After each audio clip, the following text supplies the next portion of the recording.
Good morning everyone. In the previous class we have studied what is sentence and the part of sentence.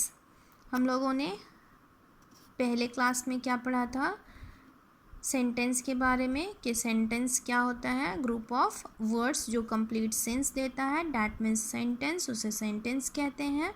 और हम लोग parts of sentence पढ़े थे जो क्या था, सब्जेक्ट एंड प्रेडिकेट। आज हम लोग जो है वो कंटिन्यू करेंगे जो हम लोग कल पढ़ रहे थे। क्या पढ़ रहे थे, टाइप्स ऑफ सेंटेंसेस, यानी टाइप्स ऑफ सेंटेंस कितना बताए थे, 4 टाइप्स होता है। फर्स्ट था declarative sentence, second imperative and third में interrogative and last exclamatory sentence था, जिसमें से हम लोग डिक्लेरेटिव सेंटेंस और इम्पेरेटिव सेंटेंस पढ़ चुके थे। डिक्लेरेटिव सेंटेंस क्या होता है, स्टेटमेंट होता है, किसी को ओपिनियन फैक्ट होते हैं। एंड इम्परेटिव सेंटेंस, जिस सेंटेंस से पता चलता है हम लोग किसी को क्या कर रहे हैं, ऑर्डर दे रहे हैं, रिक्वेस्ट कर रहे हैं, सजेस्ट कर रहे हैं, तो इससे क्या होता है, इम्पेरेटिव सेंटेंस। आज हम लोग पढ़ेंगे इंट्रोगेटिव सेंटेंस। इंट्रोगेटिव सेंटेंस समझ में जैसे ही हम लोग इंट्रोगेटिव बोलते हैं उससे ही समझ में आता है कि ये क्वेश्चंस होता है। ठीक है, इसका एंड जो होता है वो क्वेश्चन मार्क से होता है, और ये या तो WH से होता है या फिर आपका डू डज ये सब से स्टार्ट होता है, यानी यस नो क्वेश्चन पे आकर रुक जाता है।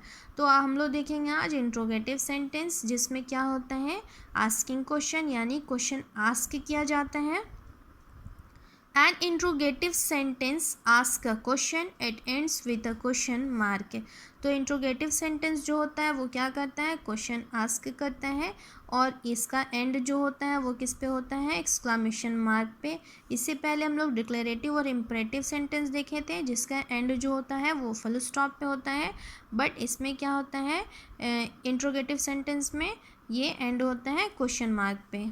ठीक है, और इसका 2 टाइप्स दिखाया गया है। फर्स्ट होता है यस नो क्वेश्चन और सेकेंड होता है WH क्वेश्चन। ठीक है, यस नो क्वेश्चन होता है जिसके आंसर में हम लोग क्या कर सकते हैं, यानी यस और नो रिप्लाई कर सकते हैं, तो उसे हम लोग कहते हैं यस नो क्वेश्चन। जिसका स्टार्ट होता है, जो क्वेश्चन जो है वो स्टार्ट होता है जैसे आर से, इज से, एम से एंड डू डज, इन सभी से स्टार्ट होता है।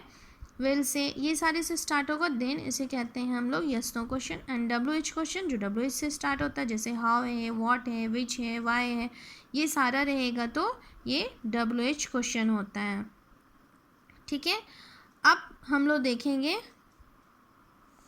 हम लोग देखते हैं yes no question. Yes no question can be answered by yes और नो। तो यस और नो से हम लोग यस नो का क्वेश्चन दे सकते हैं, जैसे हम लोग को बहुत सारा क्वेश्चन आता है, जैसे आर यू हंग्री, यहाँ पे दिया ही हुआ है आपका, are you hungry and have you eaten, यानी आर से और हैव से दिया हुआ है। तो इसके आंसर में हम लोग क्या कर सकते हैं, यस और नो बोल सकते हैं। जैसे अगर क्वेश्चन कोई करेगा आर यू हंग्री, अगर आप हंग्री हैं देन आप बोल सकते हैं यस।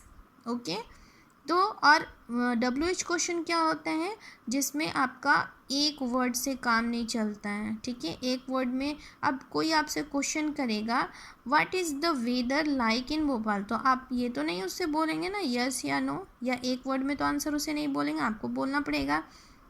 या क्वेश्चन आपसे करेगा कोई भी कि वेयर आर यू गोइंग, तो देन आपको क्या, आपको तो पूरा आंसर बोलना पड़ेगा कि आई एम गोइंग, तो जहाँ भी आप जा रहे हैं आप पूरा बताना पड़ेगा। बट यहाँ पे WH क्वेश्चन में ऐसा होता है, और यस नो क्वेश्चन में क्या होता है कि आप 1 वर्ड में आंसर कर सकते हैं, या तो यस या नो में।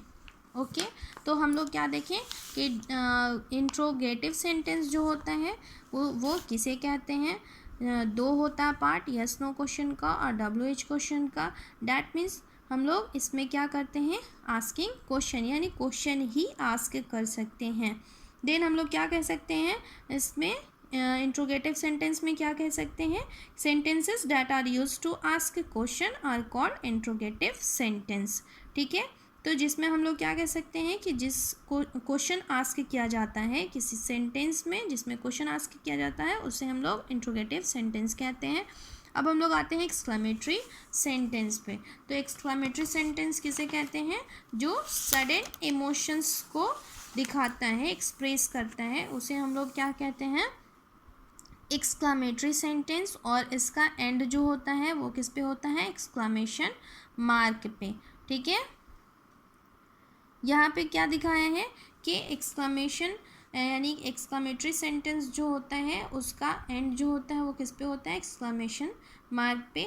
तो हम लोग क्या कह सकते हैं, exclamatory sentence help us communicate feeling of surprise, admiration and wonder and shock.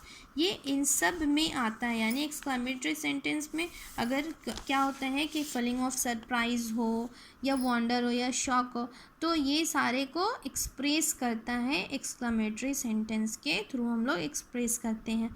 Sudden आप किसी को देखें और आप जिसके बारे में सोचे भी नहीं थे वो आपके सामने आ गया, तो आप देख करके उससे सरप्राइज़ हो जाएंगे, तो ये आपका फीलिंग ऑफ सरप्राइज़ हो गया। अब जो है जिसके अब कोई जो है सडन कुछ ऐसा शॉक लग गया जो आप पहले एक्सपेक्ट नहीं किए हुए थे और वो आपके साथ हो गया, देने ये क्या हो गया, सडन फीलिंग ऑफ शॉक हो गया। तो इस तरह से इसको किस में हम लोग एक्सप्रेस करते हैं, एक्सक्लामेटरी सेंटेंस में। तो हम लोग जाने 4 काइंड्स यानी टाइप्स पढ़े हैं हम लोग किसके बारे में, सेंटेंस का 4 टाइप्स है, डिक्लेरेटिव सेंटेंस, इम्परेटिव, इंट्रोगेटिव और एक्सक्लामेटरी सेंटेंस। ठीक है, तो इसका एक्सरसाइज जो आपको होमवर्क में दिया जाएगा जिसमें आपको आइडेंटिफाई भी करना रहता है कि कौन सा एक्सक्लामेटरी है, कौन इम्परेटिव है, इंट्रोगेटिव है, ये सारा आपको फाइंड करना है और उसको लिखना है।